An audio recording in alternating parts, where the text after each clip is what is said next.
Usap-usapan ngayon sa social media ang numero 10 dahil sa lindol. Sabi nga sa Biblia, Jeremiah 10:10, ngunit ang Panginoon ay tunay na Diyos. Siya ang buhay na Diyos at walang hanggang hari. Sa kaniyang puot ay nayayanig ang lupa at hindi matatagalan ng mga bansa ang kaniyang galit. Ano nga ba ang dahilan ng kaniyang galit at nagpayanig ng lupa dahilan ng mga lindol kung babasahin natin?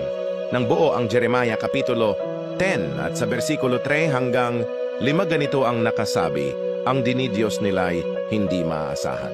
Isang punong kahoy na pinutol sa gubat, inanyuan ng mga dalubhasang kamay at pinalamutian ng ginto at pilak. Idinikit at pinakuan upang hindi mabuwal ang mga Diyos-Diyosang ito'y tulad sa panakot ng ibon sa gitna ng bukid, hindi nakakapagsalita.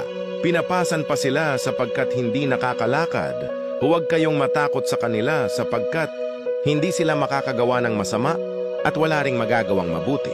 Alam mo ba nga ito ang dahilan kung bakit yayanigin ng Diyos ang lupa? Bakit ba tayo magmatigas? Bakit pilit nating ipaglaban ang mga Diyos-Diyosan?